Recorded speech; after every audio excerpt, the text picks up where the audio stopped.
You are live right now. If you can hear our voices, Afterthought podcast.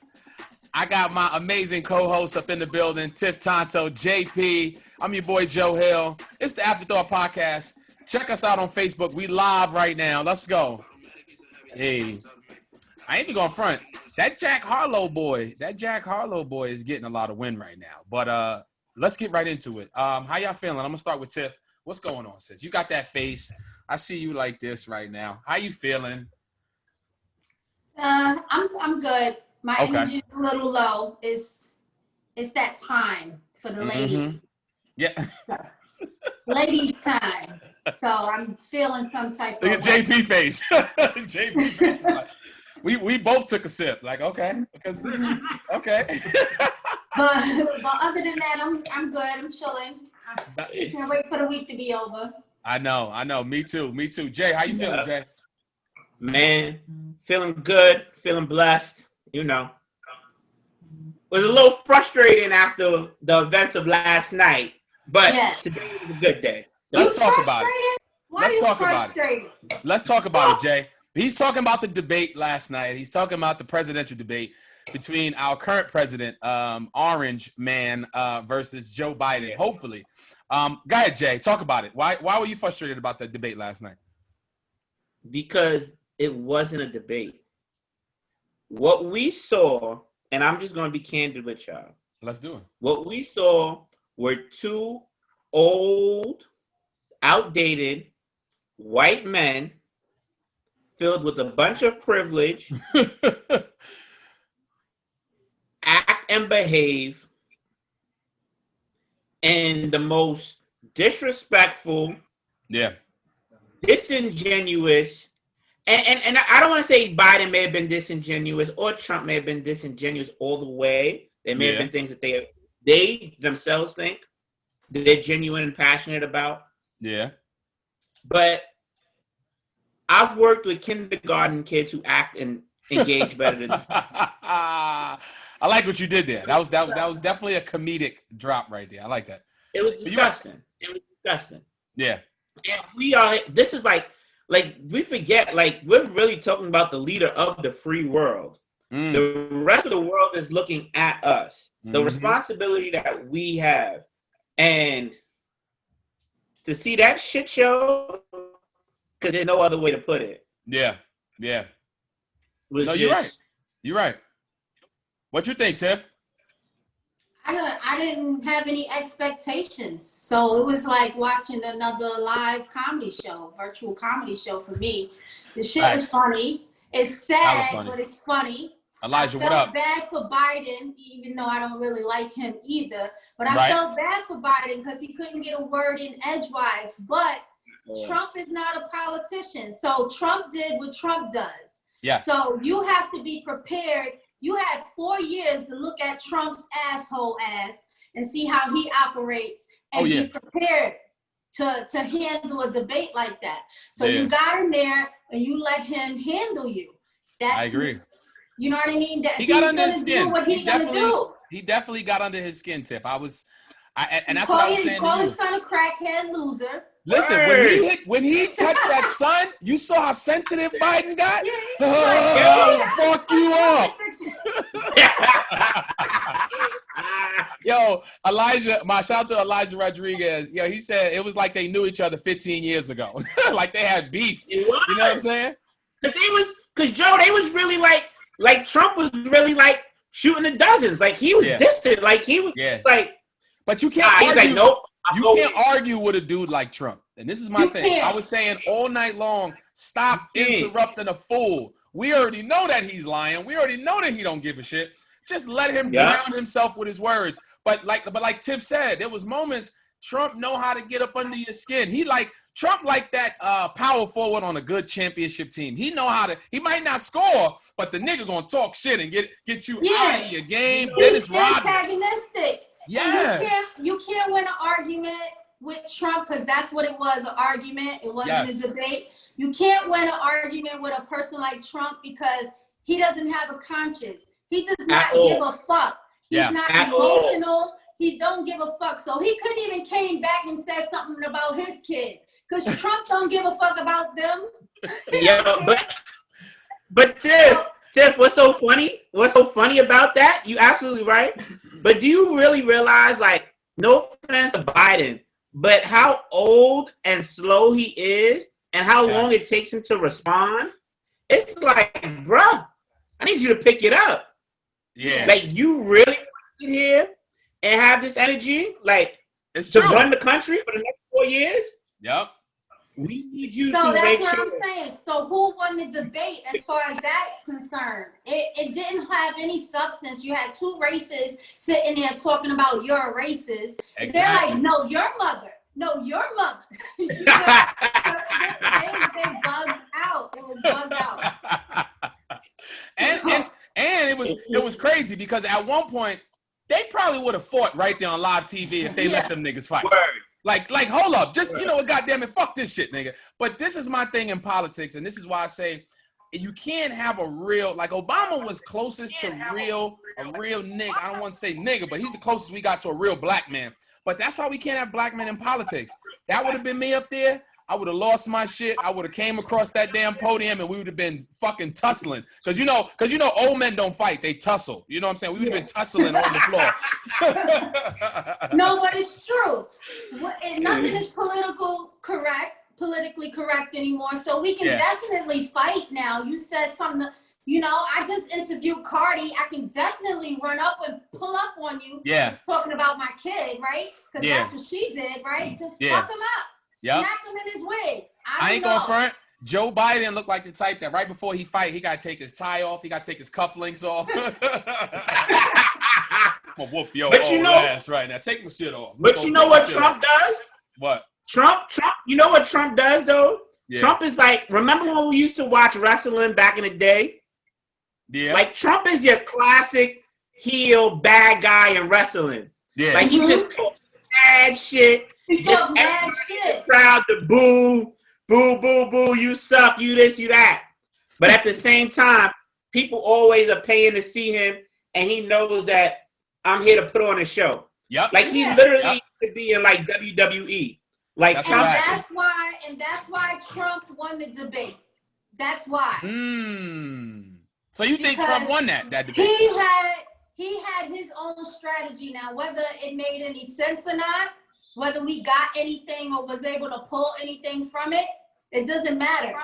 He did not allow Biden to say what he had to say. Yeah. Yep.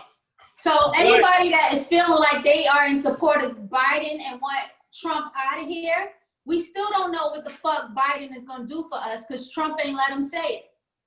And that's what the debate.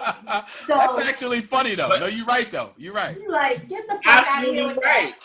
Nah, that's a fact. So, to me, Tiff, I really think Biden, because they say there's 3 more of these things, even though we don't need any more, or 2 more left, and then 1 for the vice president.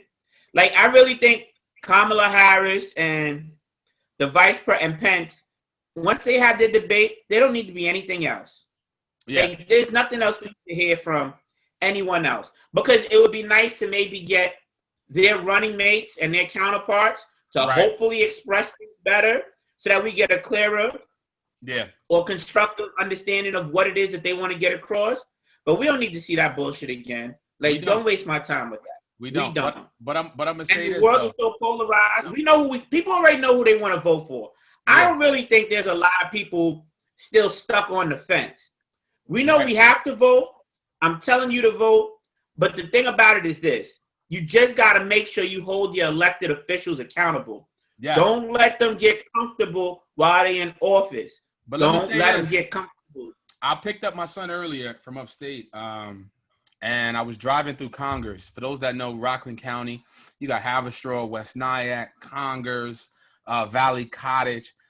I seen a couple Trump 2020 shits on the lawn as I was driving by. I'm not even going front. Like, I didn't see them a couple years ago, but they out here. They are out here. And then, I seen a couple Biden Harris. I saw those. It was a mixture, but I saw some proud Trump 2020 spiked up in them lawns up in Congers, New York, when I was riding through to get my son earlier. But it's going to be interesting, to be honest, because We still don't know what's gonna happen. I just know that I'm gonna be doing my part. And when I say my part, getting the word out to vote in general, I'm gonna be, and that's something I haven't done in the past years. But I'm gonna be using the stage. I'm gonna be using this podcast. We need to get out and vote. I don't care if I got to make a video.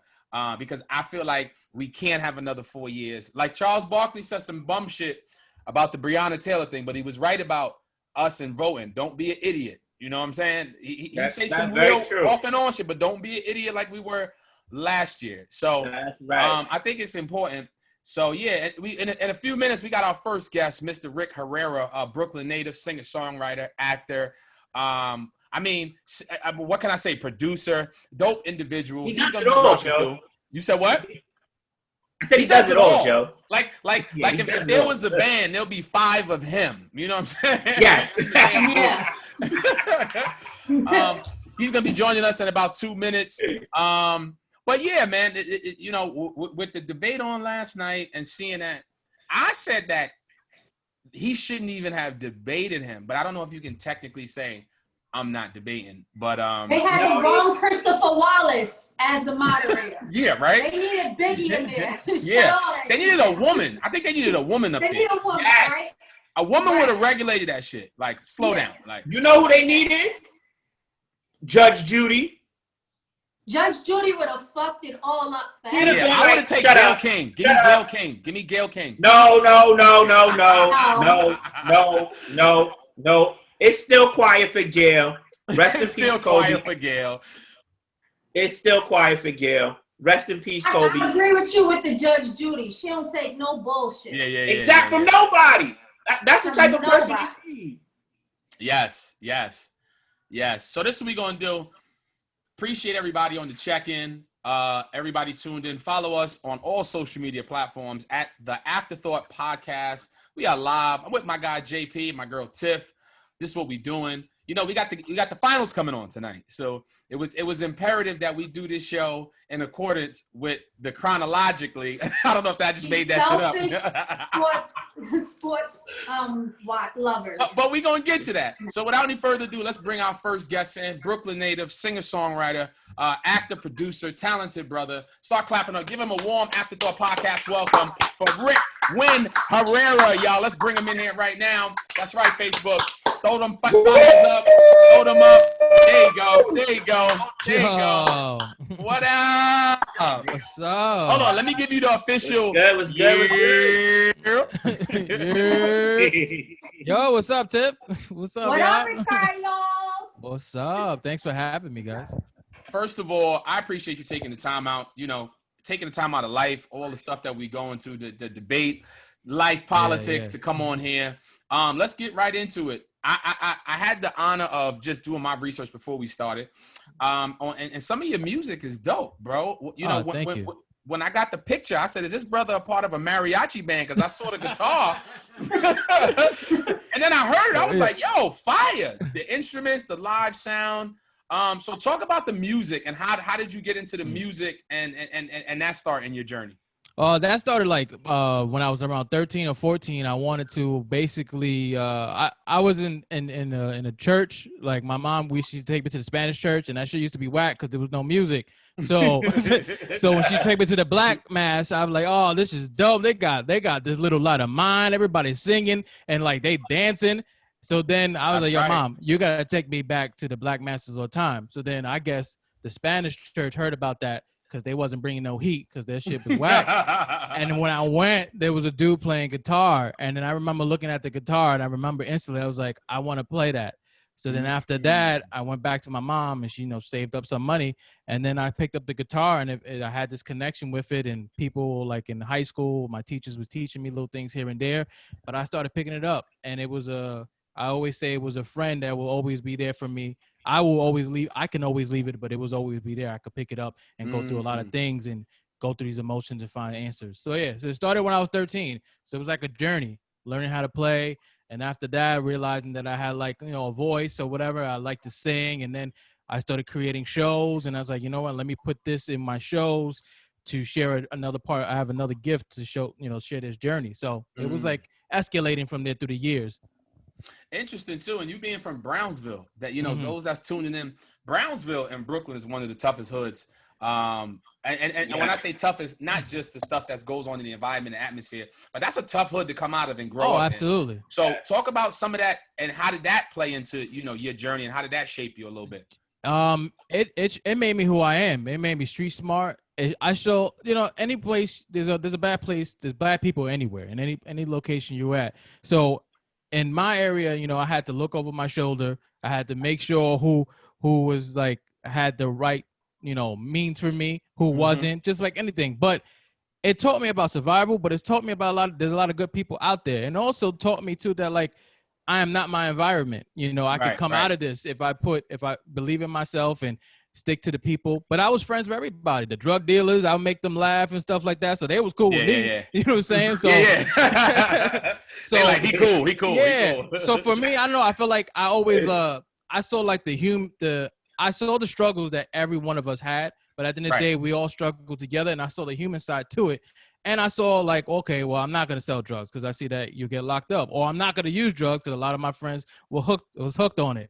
I saw I'm not going to be the gang life because you die from that, and I didn't want to die. So I was exactly. So I saw the good and bad from it. I said, well, let me keep on going. And I love the music. I love all types of music. So it shaped me to like who I am today of, spreading love to people, giving back to the people from there, showing them that like you can do whatever you could do, use this environment. It fueled me for a lot of situations that like now if I'm ever in meetings or whatever, sometimes the Brooklyn want to come out, I was like, all right, this guy's bullshitting me. I want to smack him.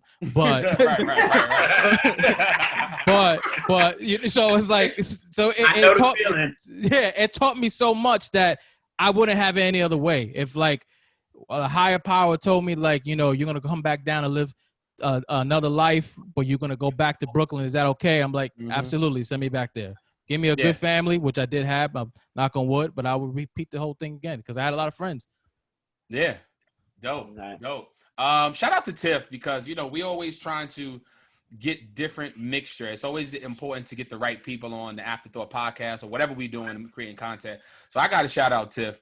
I know Tiff wanted to jump in there and get in there and ask a question.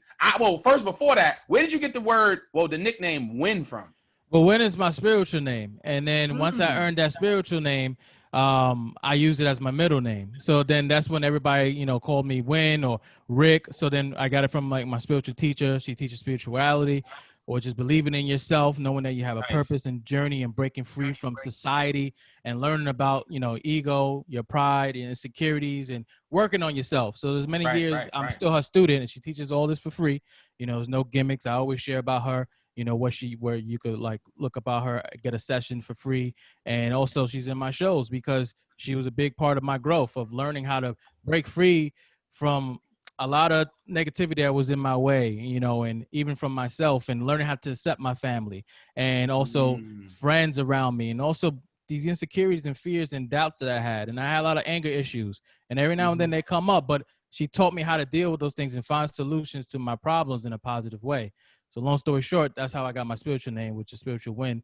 And I was like, you know what? I'm going to put this as my middle name too. I never had a middle name. So everybody was like, you got a middle name? I was like, nah. And then one day I was like, let me just use it. Rick Win Herrera. It's all good. If you ain't got a middle name, right? If you ain't got a middle name, your parents ain't have time. Don't worry. Yeah, exactly. My mom was a freak, so she had 3 babies from 3 different dudes. So, so I wasn't playing, so I could totally get it when she was like, you know what, fuck it, Ricardo Herrera. Right. Go ahead, y'all, jump in there. Go ahead, Tiff or JP. So I just want to say that I met Rick through Facebook, just like I met you through Facebook, Joe. I seen a podcast because he does a podcast.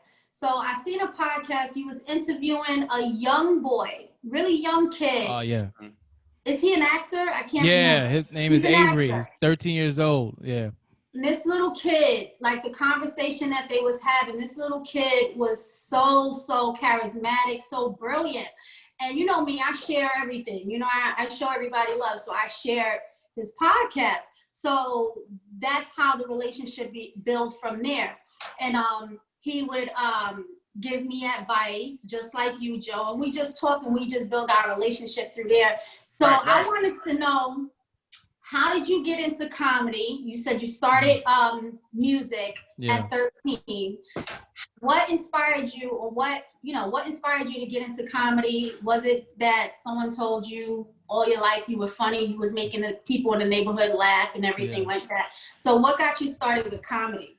You know what's funny is like, sometimes in life you get these messages and it's like it could be right in front of your face and people always reminding you certain things, and then it does one day it all clicks, but during that time it wasn't clicking. But I was always like the funny person and, love making people laugh. It was like my outlet. And, Eddie Murphy, watching him and the Wayans brothers and Martin, like those was the shows that groomed me. I even like, white shows, Full House and stuff like that. It was cool. Danny Tanner, so I was a fan of all that. So it was funny because like throughout high school, everyone was like, you're funny. You should do this. You should do this. And then one day, I think just not one day, but after high school was done, people always say, you should do stand-up comedy. And even afterwards, people like, you should do stand-up comedy. I didn't know that was a way of like either making a living or a career. I just thought making people laugh was just something you should do with your boys, right? So then learning about there was people that actually do stand-up and you can do it. I said every year, I think I was like in college now, every year I was like, all right, this is going to be the year. But I always psyched myself out because I'm going to be like scared to do it, whatever. In the normal Right. So then one day, one year I fucked up my knee and I had to get surgery. I had to do an AC. So this is like a college break. I'm home. So that I have to be my mom. My mom at the time, we didn't have a great relationship. So he was like always on top of me, like, Ricky, you're gonna break that fucking knee again. Like every time me and her was clashing. And I couldn't do anything. I had to just take it, right? So I'm growing this beard. I didn't feel like showering. I'm like depressed. I'm like, this is the worst summer ever. And then I said, someone texted me, he's like, yo, I was a friend of mine. I was like, yo, you ever done stand-up again? Are you gonna do it? And I looked at that message and it's like clicked. I was like, you know what? I'm gonna learn how to walk again because I had to go therapy.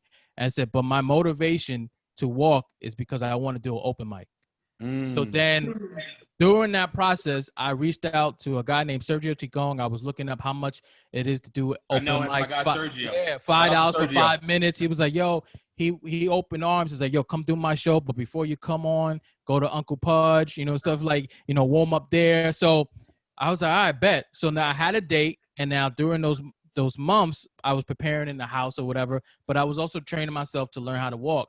And then the day that happened, I was able to walk. I was like, all right, I guess tomorrow's the day. Went to do, and the rest was history. Like, I just remember the first 2 minutes, like hearing laughs and everything else, just like, I don't know if I did good after that. It's just a blur.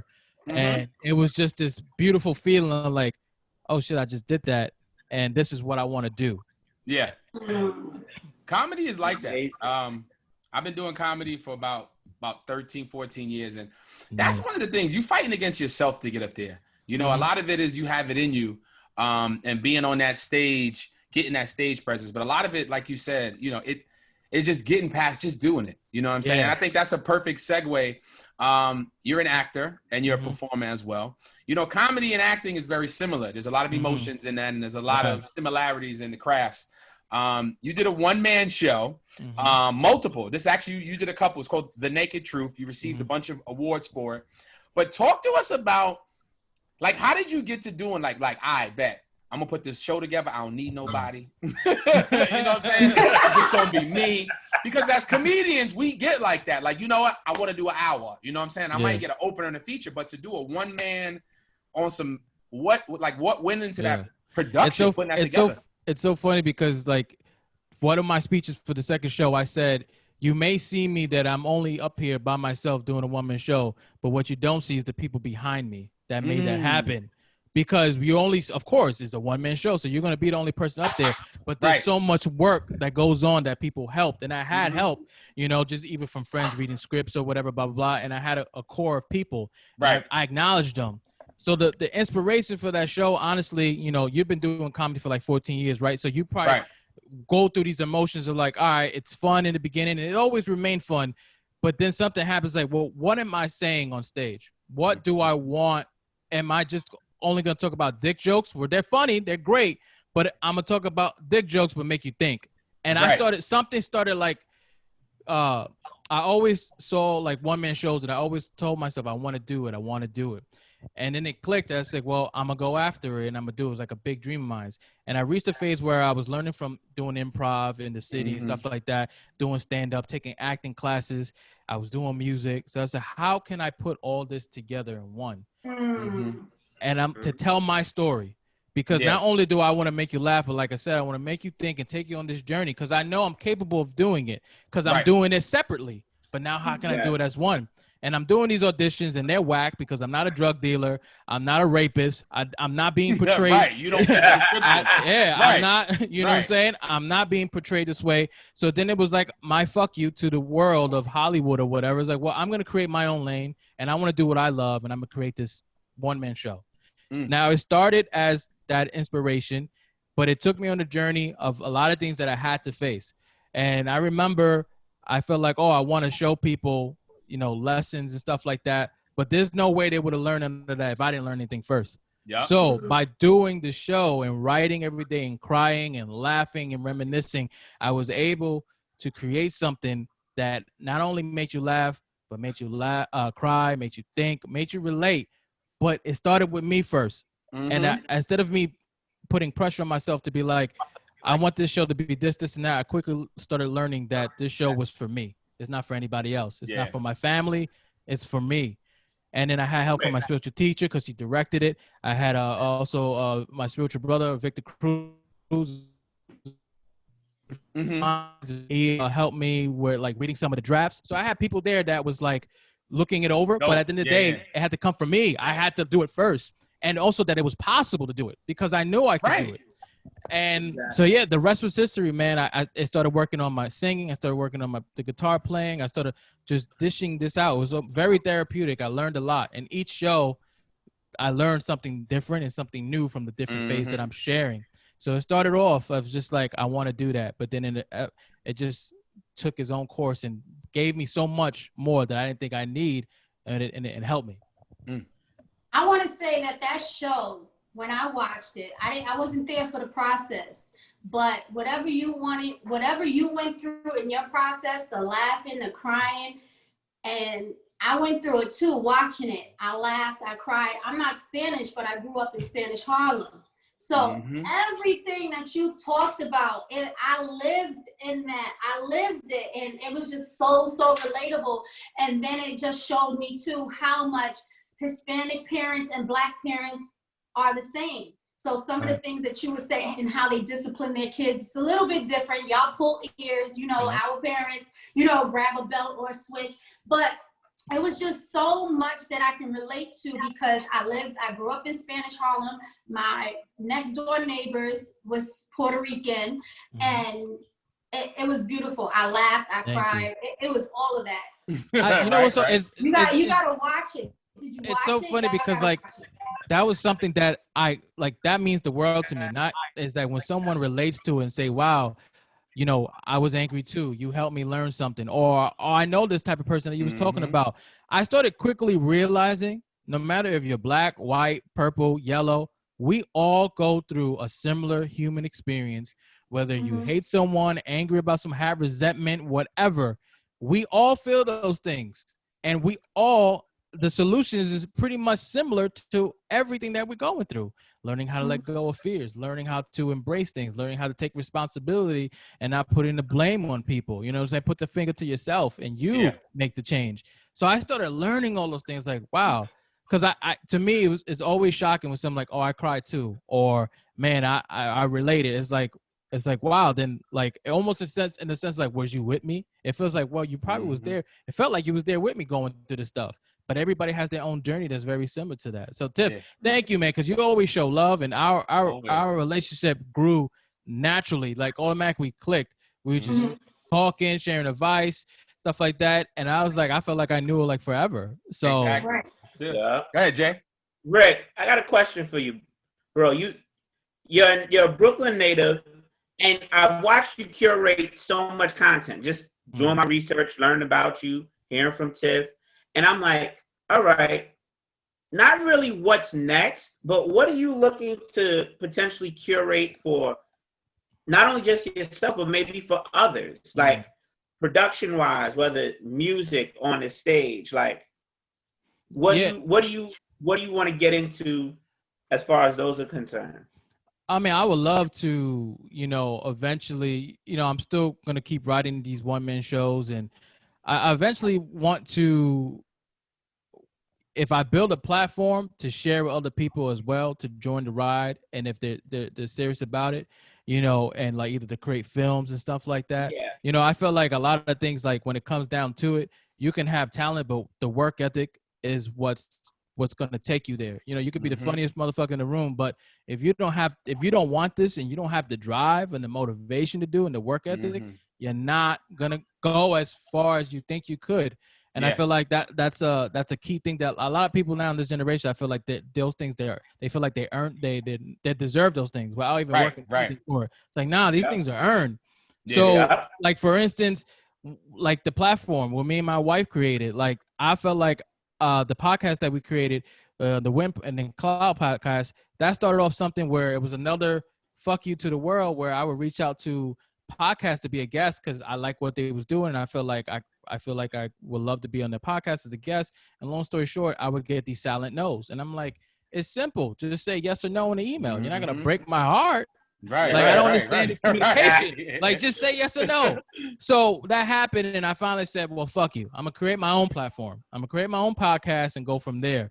And then I said, well, what is it going to be about? And I started thinking about everybody that, like, influenced me. Not even on the TV screen. I feel like we give too much power. And where, like, for instance, Joe, I could be inspired by you doing this. You too, John and Tiff. And I'm like, what about those people? The firefighter, my mother, whatever. They have a story to tell. They don't have a light for it to share it. So I was like, well, that's what the podcast is going to be about. Yeah, we love the artists as well, but we're going to get anyone in there. You could be a father. My friend was a father who was in a bad neighborhood too, was a drug dealer, all that stuff. Changed his life around once he had a son, because he says, I was a great drug dealer, but now I want to be a great father. I was like, dude, you got to be on the show, because that was great.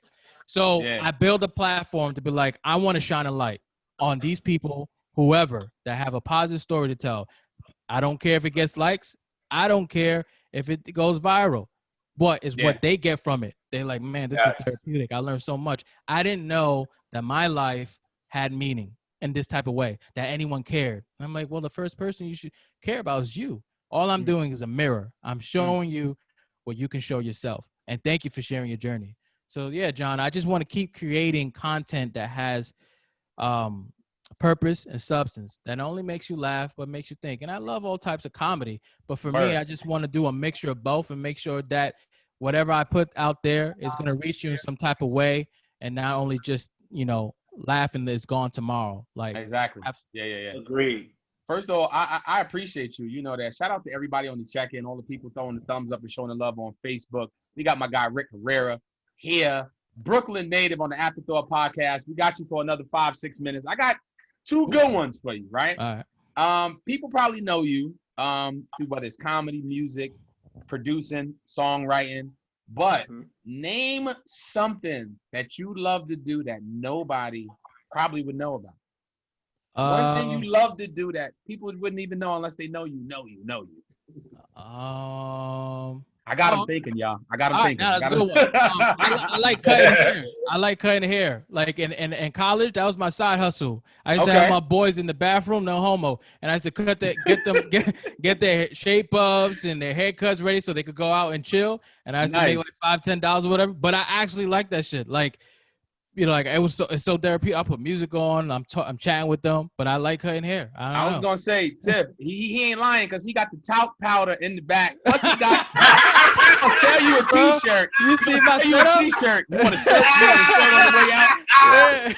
Is that the barber cool? Is that the spray that's Hold on. We going to get our cuts. I got the powder, baby. I ain't fucking around, yo. I'm official, bro. Yo, that's love. That's love. Don't let me pop the suitcase on y'all. Don't make me. He got the gloves. He got the black gloves. He got the gloves, clippers. I got you. Whatever you need. I even got A&D if I scrape you a little bit. Let me tell you something. Laughter is so important, bro. And before you promote what you got going on, what you got coming up, before we get on a serious note, you said something earlier we all can relate to. You said something down the lines of, I don't remember exactly how you said it, but you said something. We all going through something similar, no matter what color, no matter what we look like, where we live. Talk to us about how you feeling outside of everything you're doing as a human being.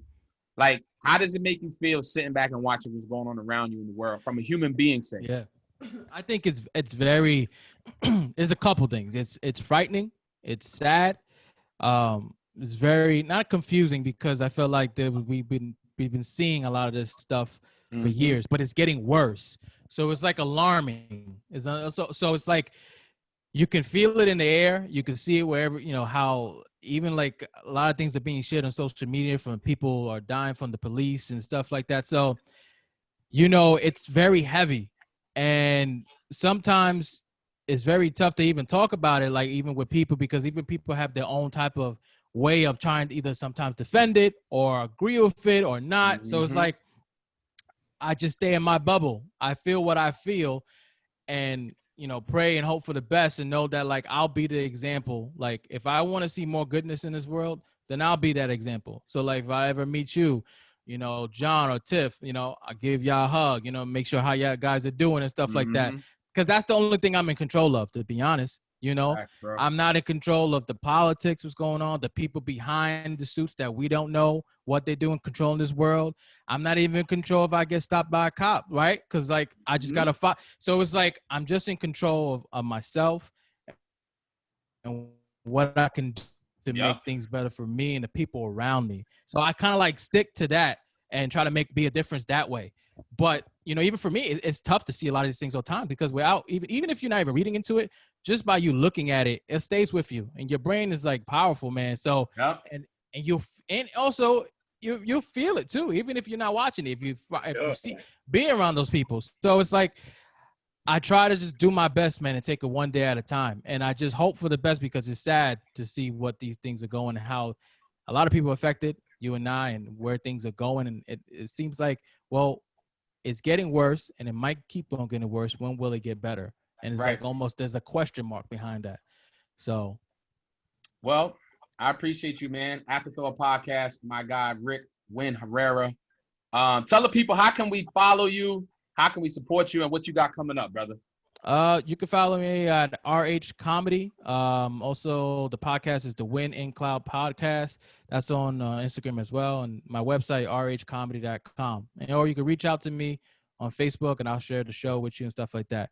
Currently, what I'm working on is, we're recording episodes weekly for the podcast, and I was working on my third one-man show. I'm still working on it, but it was supposed to be released this year, but the pandemic, whatever happened.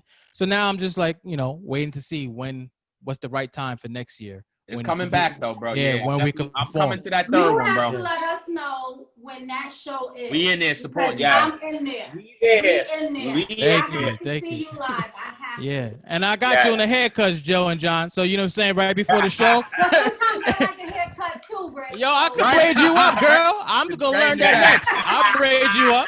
I can do those cornrows. You know that.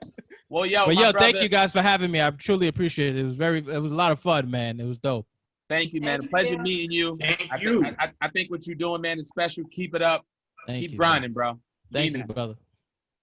Thank you. Well, that's our guest, Rick Herrera. Give it up for him. Give it up for him, y'all. Come on.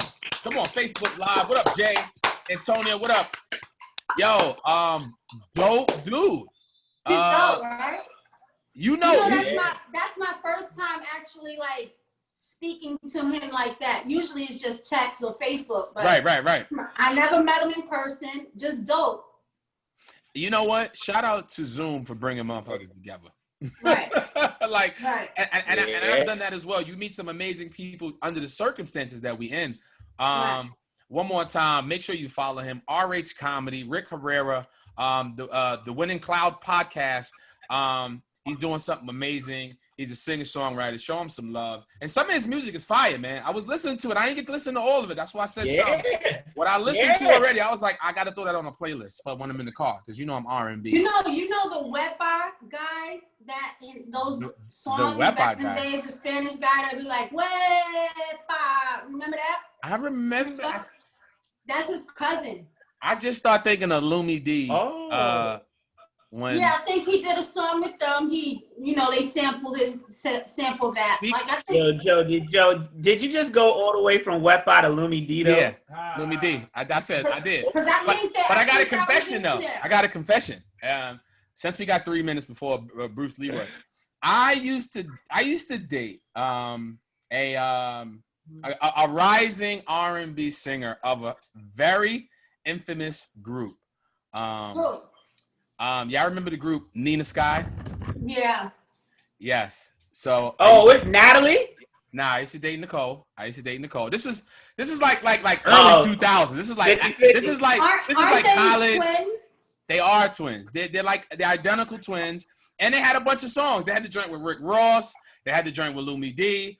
Cypher Sounds, I believe, produced them, had them on tour and all that good stuff. But yeah. Mm-hmm. Yeah, so I had to. That was the same era, that Lumi D, Nina Sky.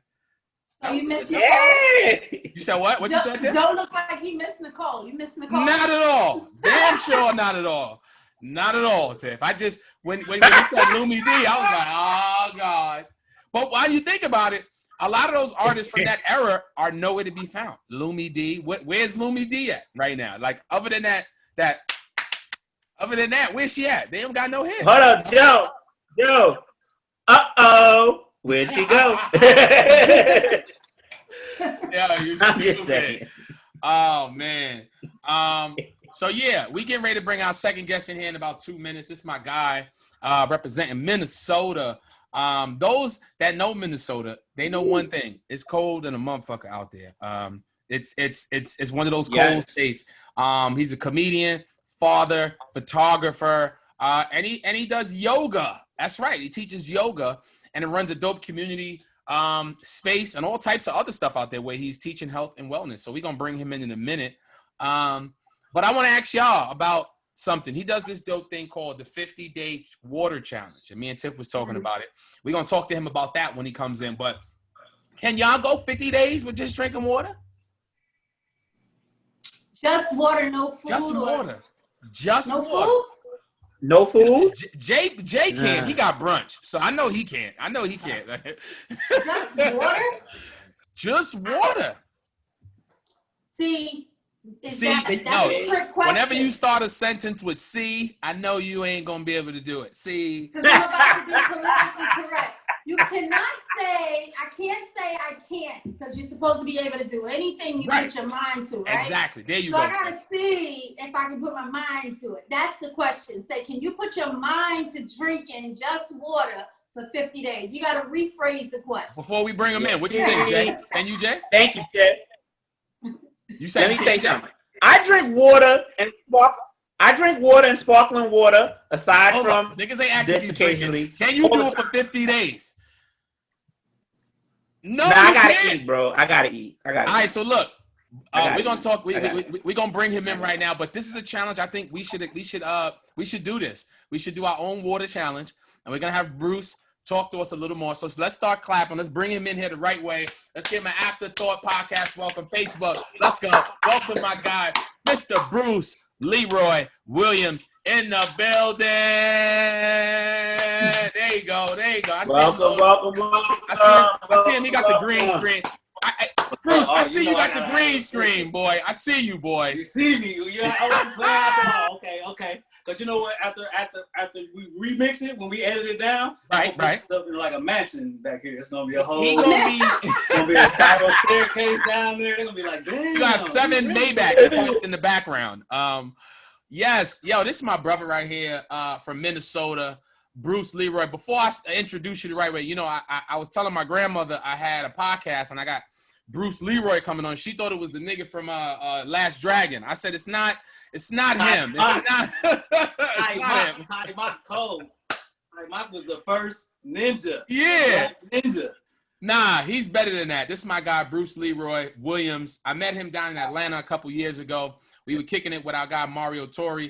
And we just kicked it the whole weekend doing shows. And he's been flourishing in the comedy world and in life. So I had to get him on.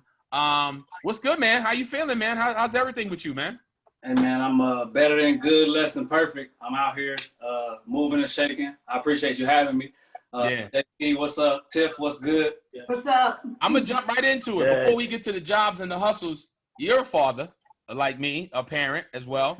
How has that been with everything going on with just, life and, with the pandemic and everything? You get to know your kids a lot better. You definitely get to know your kids because you're with them a lot more. Usually, because my kids are school age and daycare age at least, so they gone for the majority of the day. And then at the end of the day, you kind of get to absorb them before they go to bed. But now they're all day, or during the summer they was there all day. So you get to know your kids. You be like, oh, this one your ass. You trying to do yoga? I'm trying to keep it peaceful. Y'all running around the house. That's why you do yoga. What's going on? Man, you ever see him sitting in front of that tablet, boy? They be looking at everything. You be like, right here, look right here, pay attention to right here. Yeah. And those that don't know and that just checking, this my guy is a comedian, stand-up comedian, hilarious. How did you get started in comedy, bro? I know we probably chatted, but I don't think I got to ask you that when we were kicking it. How'd you get started? So I believe somebody took me to an open mic and they signed me up, and they was like, Bruce, like Bruce Leroy. I was like, somebody else got my name. Like, no, fool, you. And so I went up there. I was shaking the whole time, but I heard that I was making people laugh. Yeah. So I was like, yo, I can do this for real if I just, actually try to do it. Yeah. And then, I played around with it for maybe 2 or 3 years, not seriously, just maybe get booked for a show because my homie is throwing it. Maybe go to one or two open mics in a year in the comedy club. Right.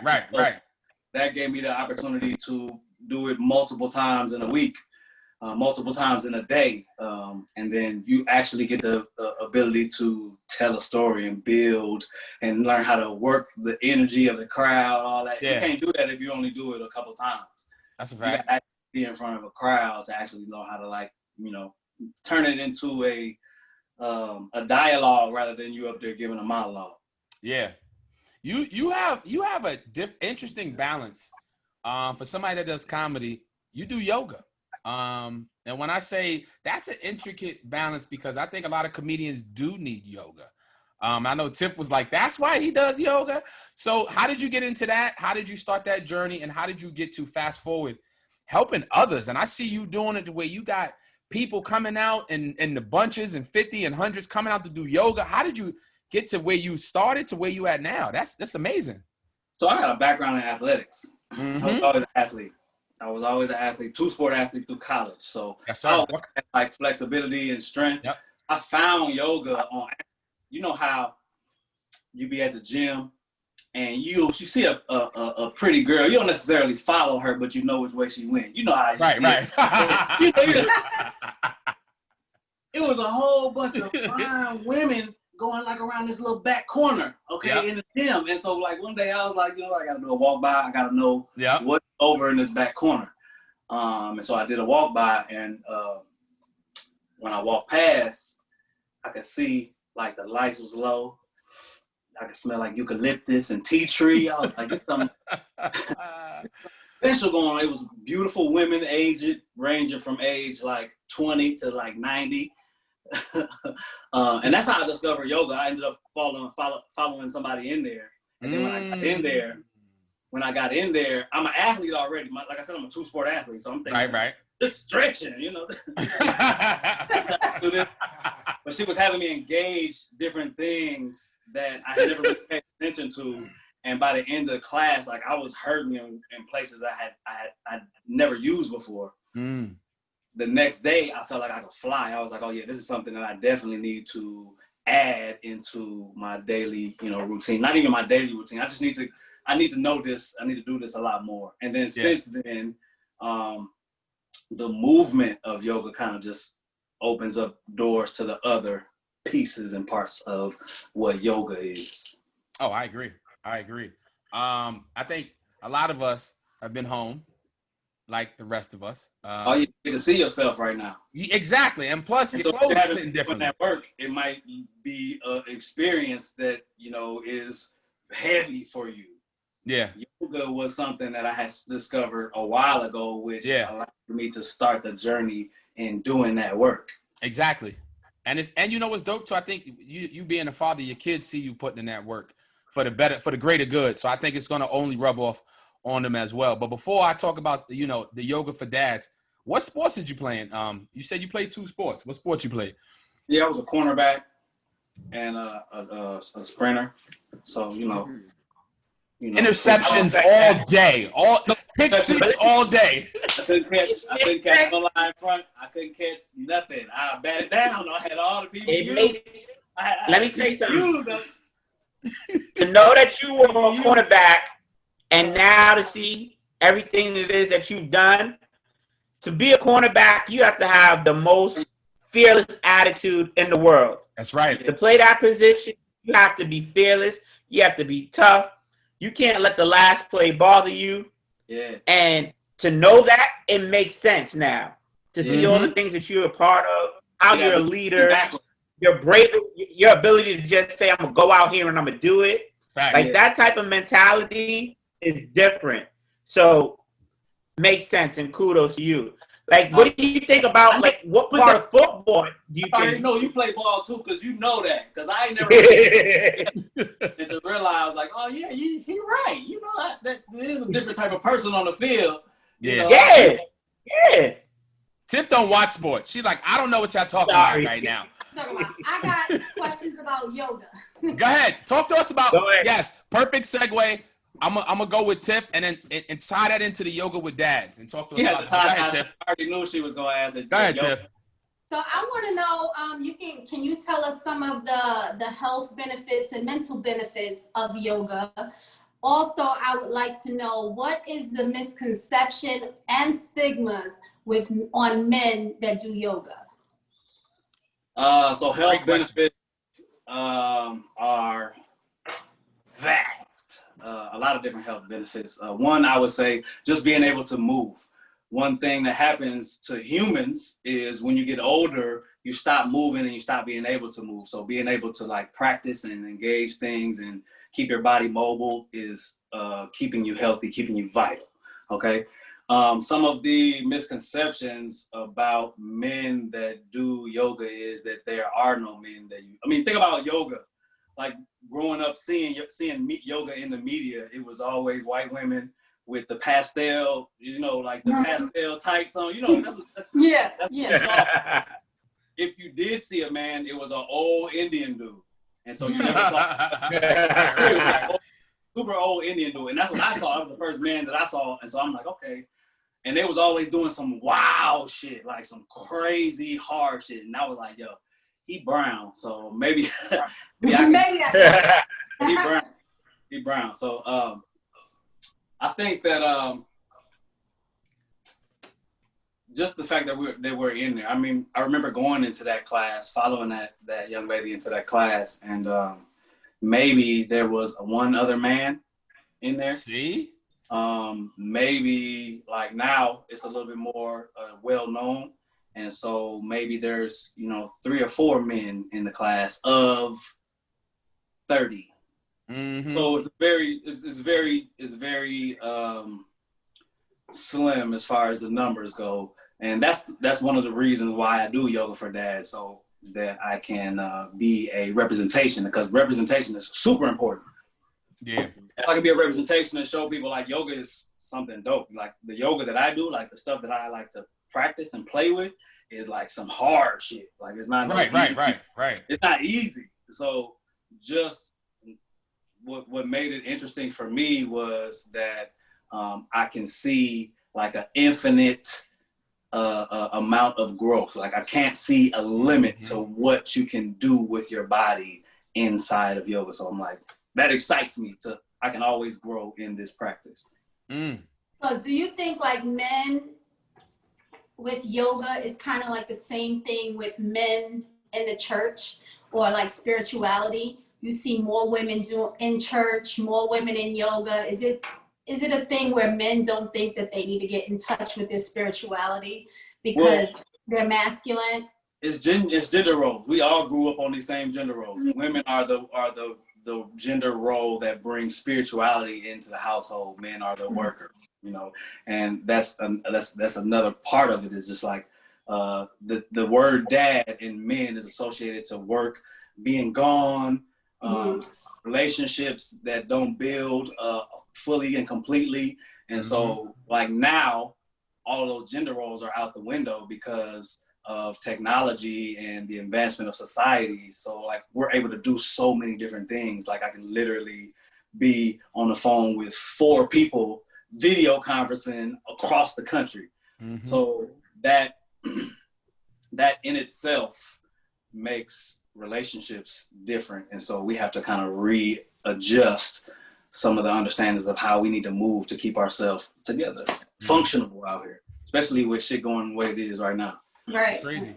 And speaking of with everything going on right now, what's your take on it? The debate was on last night. It looked like my great grandfather versus my great uncle. They was just not getting nowhere. We couldn't, like Tiff was saying, we couldn't even hear the things that Joe Biden was trying to propose and his thing. So how does it make you feel with the politics and everything in the state of our country right now? I'm not a fan of none of that. And literally, I've been disconnected. Like I've been working, period, doing yoga. I've been teaching. I've been working on my content, working on my curriculum. I own a digital media company, so I've been creating content for other people. Nice.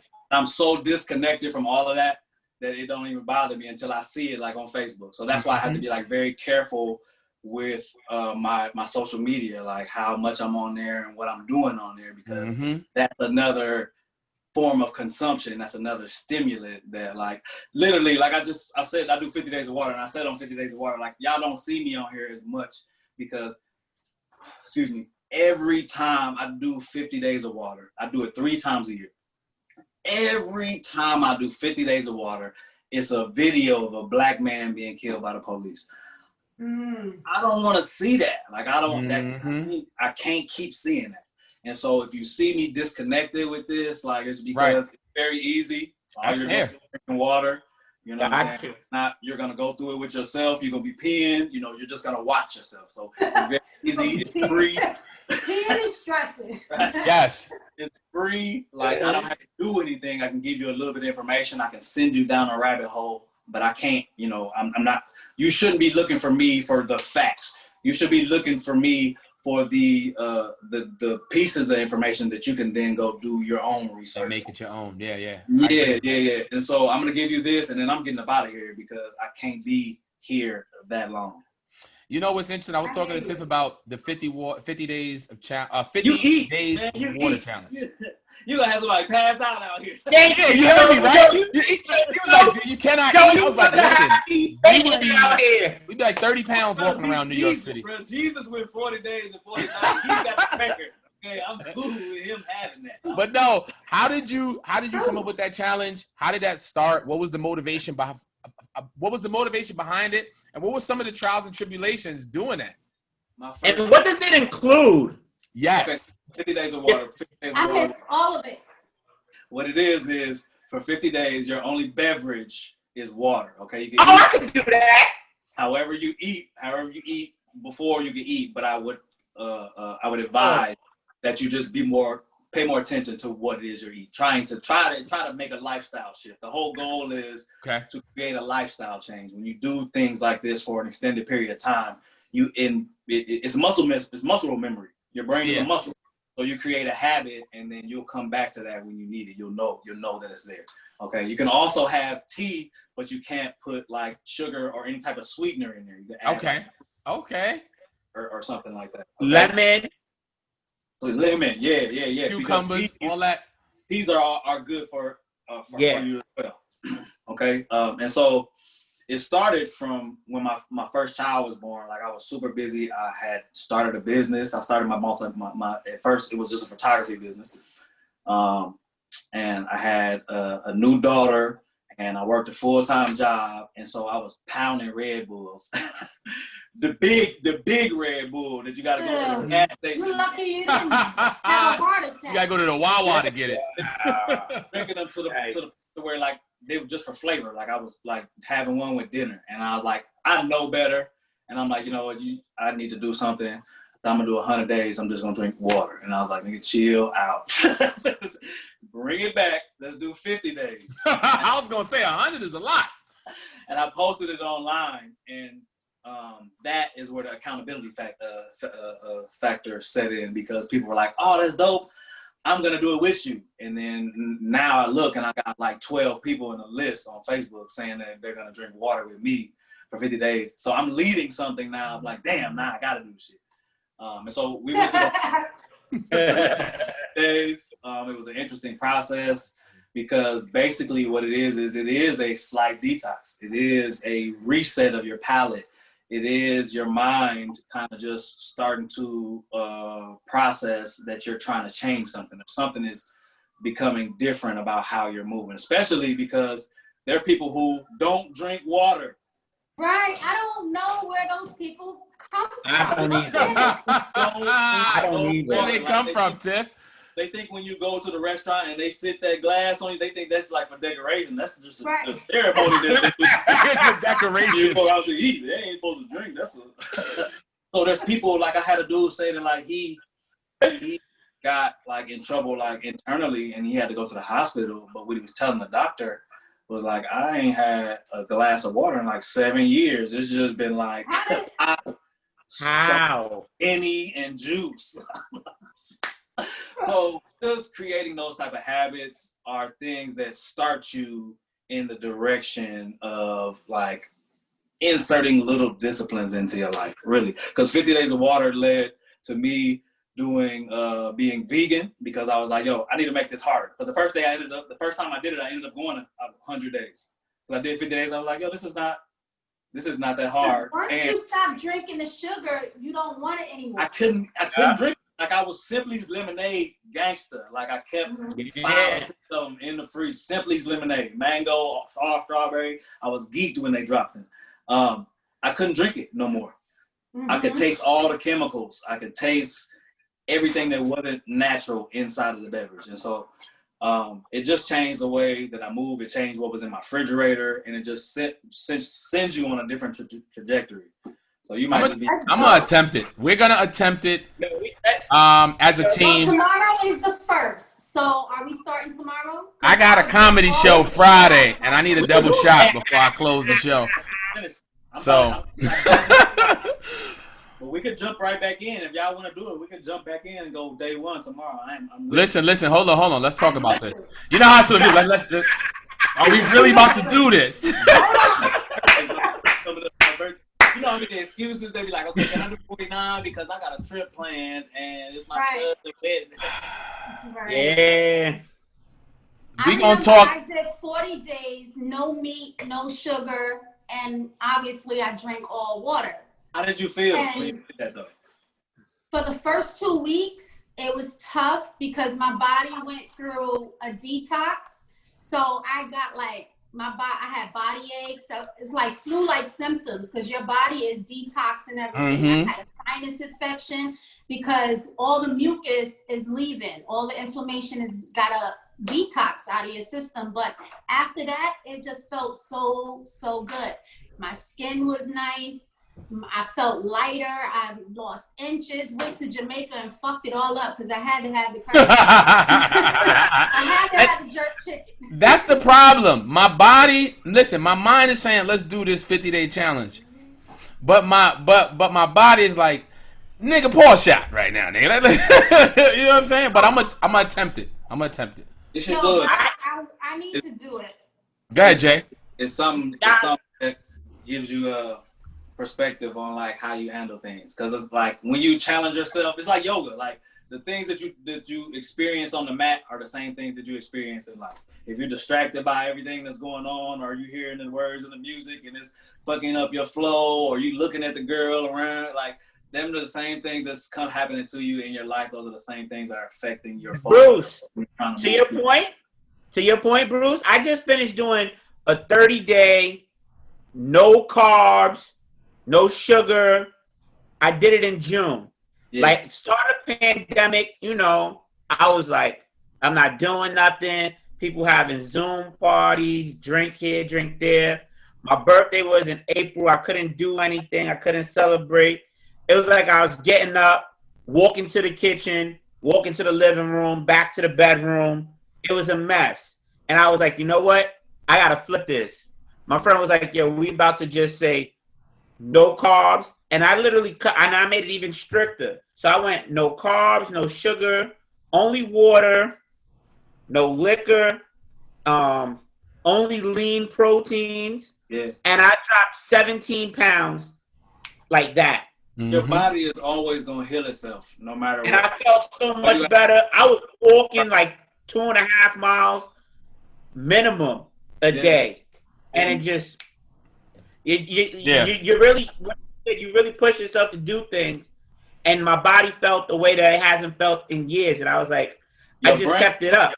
Your mind too, because you start to think different. You start to look at the mirror, reflex it in the mirror. So like that's true. You do get some clarity. Yeah. You get cranky because sugar is a drug. It's worse than cocaine. So that's a fact. And water. When you detox that damn sugar, you will flip the fuck out on somebody. You gotta isolate. Water is the element for creativity. Yes. Water is the element for creativity. It's the sacral chakra element. So when you increase your water intake, it will then start to help you clear like water or writer's block. Yeah. That's a fact. And clarity is important too. I think that's what it is, especially in comedy. And going back to the comedy, this brother, Bruce, always is a regular, him and his squad, at the Rick Bronson's House of Comedy out there in Minnesota. And I peeped something on his website, if you get a chance, legendarybruce.com. Show some love. He got some dope merch on there too. You got a blog on there that says my favorite 3 comedians. And I noticed you had Kevin Hart, Sinbad, who's a legend, and you had Eddie Murphy. So I'm going to play devil's advocate with you. I want to know, who is your 3 favorite female comics of all time? Ooh, Monique. That was a good one. That was a good one. Yeah, Adele and... Adele is a classic too. I saw her on the Def Jam special on Netflix. She was still funny on that. Yeah. Third one. You got Monique, Adele Givens. Oh, I know who I want to say. I'm gonna come to y'all next because I want to know y'all female favorites as well. Because You want me to come back, Bruce? I want to think of somebody that is like Monique has a range as far as like right, and being able to be on stage, but I want to think of somebody that has something like specific outside of just their stage stuff, because that's the reason. Like, look at my 3, I give reason to why. No, you did a breakdown. Yep. Sinbad introduced me to the comedy special, and then he did a comedy special at a HBCU. Like, facts. Sure did. He did. And I think he did it twice. He did it twice. He sure did. Yep. But he filmed it and he released that to the world. Like, you got to be a beast to do that. Yep. And it's hard just because, like, look at what he's done. He's basically the true Eddie Murphy. Super curator, Kevin Hart. Yeah. So come back to me. Let me. Think. All right, I'm gonna go me, and I'm gonna go to Tiff, then JP. I'm gonna go Whoopi, Whoopi Goldberg. I'm gonna take it back. Y'all ready for this? Lucy. I love Lucy. Now I'm saying her because when you in the hood coming up in the Bronx in the late 80s, early 90s, we didn't have cable like that. Single mother, 3 boys. But WB 11 late night with the Honeymooners and I Love Lucy. Yo, Lucy, to me, I said I would have loved to see her do stand up, in that day of time. And Cara Burnett. That's who I funniest. was Cara Burnett. I was gonna say her too. But Whoopi, because Whoopi kind of introduced black women, like comedians, to be in movies. Sister Act. Remember when she was in Eddie? She coached the Knicks. Like those are classic movies. But yeah, Tiff, go ahead. Name some females that you like. Well, I like Monique. I love Samore. She's so raw. She's like the Bernie Mac, the female Bernie Mac. She's so That's a fact. And you know who's funny? Joan Rivers. Of course. Fucking crazy. Her talk show is crazy. Yeah. Yes. No, but did you see her stand up on Netflix? It was good. Crazy. That shit was good. Yeah. That shit was good. Crazy. So I like them. I can't say those are my favorite because I don't have favorites. Right. Like who I like. All right, Jay, who you got? I think a lot of people mention a lot of good ones. You know, one person who I loved, like Def Comedy Jam tapes, and I can show you, I still actually have them. Cheryl Underwood. Talk about raw back in the day. That pocketbook. You see that pocketbook is going down. Cheryl Underwood was funny. Cheryl Underwood was raw. Yeah. I love, you know, more recently, I want to say Gina Yashir. Oh, yeah. Representing the UK. Yeah, I don't like British. her. I don't like her. It's the accent barrier, probably, for you, probably. It's the accent for me, and she's hilarious. I don't like comedians that just do so much screaming. They give me PTSD. I'm like, chill the fuck out. Stressing me the fuck out. Yeah.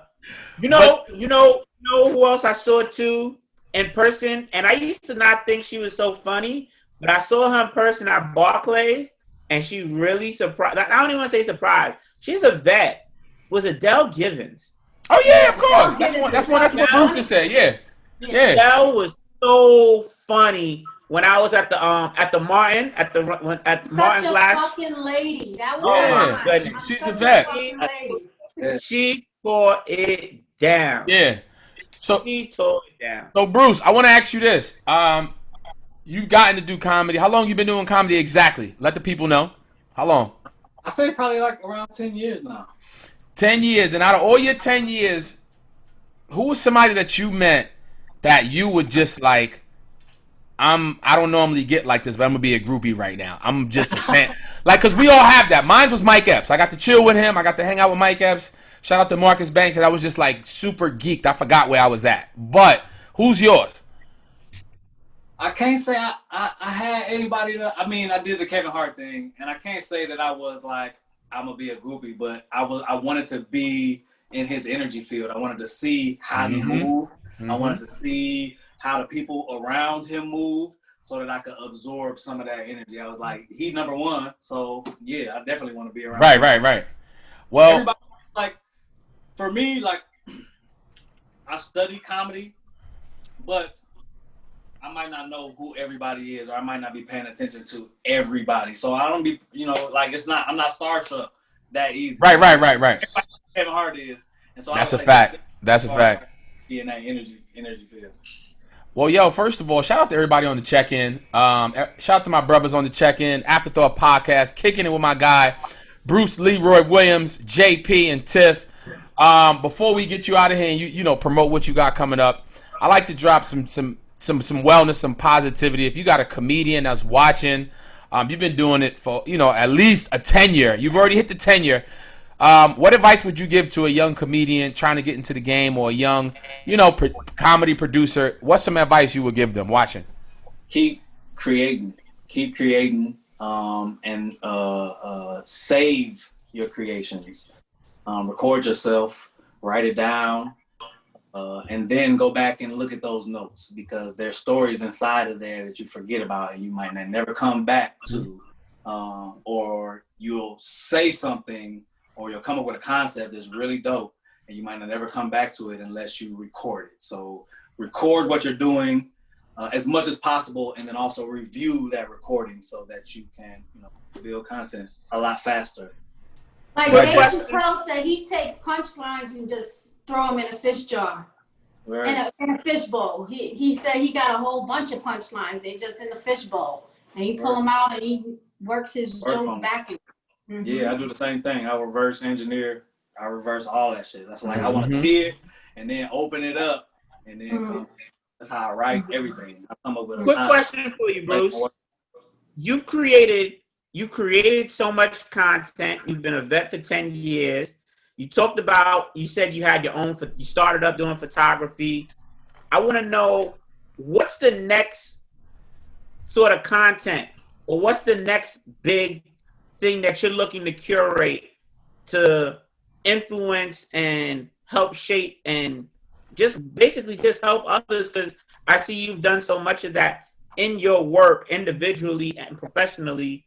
Like, what's next that you're looking to really So right now, what I'm doing is similar to what Rick is said. And shout out to Rick, dope interview, dope. Out to Rick, which y'all said he did a super dope interview. Similar to what he said, is trying to take all of the different things that I do and that I do at a high level and combine them into something that is deliverable, but deliverable to people that look like me. Because I can come up with some, super technical stuff, and people that look like me will be able to comprehend it. But I want to break it down into our language, right? To how we move, so that it's very inviting, and it's not so because yoga is almost like, oh, that's that's for flexible people. When realistically, you come to yoga when you need to get flexible. Yep. So, just shout out to your posture, because I need to. Shout out to your posture. Shit, my bad. Word. I can't lift my arm. Fucked up. Word. Tip said I can't lift my arm. You got yoga for moms? Shit. I need I do yoga for dads, but I also got open classes too, and I got some other stuff. I'm about to drop laughing yoga, so okay. Get in tune for that. That should be good. That's dope. You do virtual? You do any virtual stuff? Everything virtual right now. I ain't fooling. Yeah, we got to share that in this live, so I could definitely, because I need to do some yoga, bro. I need to be doing it, and I will definitely tune in. LegendaryBruce.com. So if you go to LegendaryBruce.com, you'll be able to see all the yoga classes. You'll be able to see all the comedy shows that's coming up. You'll be able to see. I'm also doing something with the Melanin Yoga Project and OmStars. Nice. So yoga for dads on OmStars.com's platform. That's dope. Powerful, bro. Every Sunday we do yoga for dads. I did yoga in the park over the summer. Yeah. It was good. But guess what? I was in pain. I couldn't even walk the next day. It was horrible. I was walking like a cowgirl. I'm like, this is crazy. It's crazy. But it's real. The next time I went, I was able to do more than I was able to do the first time. Yeah. So. And it creates good balance. Consistent. Yeah. No, I love it, and I love all the work that you do. Shout out to you, brother, for coming on here, taking the time out with everything you got going on. I salute you being a dad, a businessman, entrepreneur. And, we stay in touch. I had to get you on here, bro. I know our schedules is crazy, but I had to get you on here, and I'm glad we did. Shout out to you and the fam, so I appreciate you for coming on, bro. I appreciate you having me, bro. I appreciate you, Tiff JP, y'all too. Thank you. TJ Maxx and Marshall's up for them cups and them mugs. You see it, right? Oh, what they say? They say mom on there. They say happy on that mug. I be like, those are. It says fearless. It says you got this. It says in the mug. I be like, yo, I need them. Every time I walk past, I'll be like, I need them. Those are the dishes. That's the set. That's the set nobody could use, though. It's just there. No, that's the set nobody could use. We use that shit. Don't get it twisted. We use it. The birdhouse. Yeah, but that's my guy, Legendary Bruce. Follow him on Instagram at Legendary Bruce. Support him on his website, legendarybruce.com. Dope merch. Find out more about the yoga. I appreciate you. Be safe, homie. Appreciate you for coming on, man. Appreciate you. Thank you. Thank you, Bruce. Yes. That's how it is. That's what we're doing. Afterthought Podcast. Shout out to Rick. Shout out to my guy, Bruce, for coming through. Rick being a talented musician, actor. And then we just had my guy, Bruce, come on, comedian. Just a dope dude. Health and wellness instructor. You got the digital media company. He's just doing a lot of shit. Both them brothers is doing a lot of shit. So please follow them. How'd y'all like them? I enjoyed them both. Enjoyed it. Mm-hmm. I think we've had for the last few weeks some very dope, inspiring, wide-ranging guests. Amen. Who have really great energy. Like everybody's frequency is like vibrating high. Yes. High. And it's inspiring me. It's making me think. It's like, this is like, if y'all haven't had a chance to catch up on some old episodes, yes, make sure y'all catch up. And where can you catch up at? I'll tell you. That's a great segue. AnchorFM.com. I'll tell you. If you're in the car or if you're working out, you just want to listen to us, AnchorFM.com Afterthought Podcast. We got all the episodes. Tonight will be up there tomorrow. If you want to see this again, you can go to our Facebooks. You can watch it. Or the YouTube page.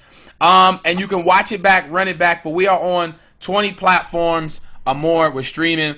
We ain't getting paid that much. We're doing it for the love. But if you want to support the show, visit us on anchor.fm, Afterthought Podcast, and there's a support button. You can donate $1, $4, $5, whatever. This podcast is going to be at the top when it's all said and done. So don't try to front on us later. Support us now. Share us. Follow us. Anything y'all want to say before we get out of here, y'all? I don't got nothing to say today. That is a first. Listen. I think they said it all. That's rare. Tiff don't got nothing to say on the way out. All right. Jay, what you got, Jay? Look, I'm going to say this. Lakers. Come on. In 5. That was 3 words. 5 minutes or 5 games? 5 games. Let's go, Yankees. Yes. Hold your politicians accountable. Go listen to some old episodes if you haven't yet. And justice for Breonna Taylor. Yes. What should we do with Mary? Power Book 2. Well, hold on. Let me tell you what we should do. Come on, Joe. Come on. I know. Let's hear it. It's on you, Joe. I get upset when she starts to speak on the show immediately. Is it me? The high acting gets me pissed off. Why did you say Benfejo? Yeah, I was like, why did they give her that line? And I didn't see Sunday's episode. I think we watched it. We skimmed through it. I'm gonna watch it tonight after the Laker game. But we're gonna talk about that. Yes, next week. I gotta talk about Power. Cause I don't know. I'm feeling it. It's good. But it's still missing something. I don't know what it is. It's missing something. Tommy. Yeah, it could be. It could be Tommy. Tommy. And when he comes back, because he's going to pop up at some point because he's still alive. And I ain't going to front. All I can think of is Bobby Brown. The nigga that's playing. I just see Bobby Brown run. Woody, what's his last name? Woody from the Bobby Brown story is running around here. Acting fucking crazy. Acting wild. And then you got dude on there. What is it, DJ? We find out he likes men now. It's a lot happening right now on there. Shout out to the homie Paige. All I know is he better not pull no Jussie Smollett shit. Fuck up the season. Don't fucking do it. He may by the end of the season. Don't fuck up the goddamn season. Well, let's do this. On that note, Tiff, tell them how can they find you. Remind them where to catch you at every day. Tell the people where to find you at. You can catch me in the morning on WYWM Radio for the Morning Madness. You get all your news updates, sports, and weather, all of that stuff. Good R&B, hip-hop music from the 80s, 90s era. Some of the new stuff mixed in, but it's all good. You can follow me on Facebook at Tiff Tonto, and it's really I don't know. Don't follow me on IG. I'll let you know. Hold on. Stop. I'll let you know. It's really Tiff _Tonto. It's really not because I'm not there. So don't. She needs a producer for her Instagram. Don't worry, y'all. We fixing Tiff's IG. We get her IG back. Let me drink my water it's there. for 50 days so I can get my creative juices going. All right. Yes. Okay. I'm gonna say this. My brother Gray said he gonna send you some music. Some of his music that he about to drop. So you can play on the morning. Yes. Producer. All right, I'm gonna send you the email. JP said I'll be his producer. Is he lying? No, Gray's serious. Okay. Well, Gray has music already, but he's got new music he's about to drop on the EP. Shout out to Gray. He's gonna be dropping some stuff soon. So yeah. Dope. All right, so I'm gonna send you the email to your the email address to your text message, Joe, and then you just give it to him, and he can. I got you. Email his music, cover art, and shit like that. Yeah. I got you. All right, Jay. That was a gem, Joe. That was a gem. I'm just excited to hear the new EP, G. You already know. Jay, how can they find you? How can they find you, Jay, before we get out of here? At JPC, the number 2, capital KLUB, one time for the noobs. John Paul Campbell on Facebook. That's that at JPC2 Club. That's me on Twitter, on the gram. You'll see me here, there, and everywhere. That rhyme. There you go. And on that note, he's trying to be a rapper, a comedian. Let me find out you're gonna be the next special guest. on that note, thank y'all for tuning in. Afterthought Podcast. This that new Jack Harlow automatic. It's your man Joe Hill. Follow us on social media, the Afterthought Podcast. Catch us on Anchor.fm, YouTube, and more streaming platforms. We'll see y'all same time next week. Go Lakers. Rest in peace, Kobe. Oh, yeah. Rest in peace to Kobe.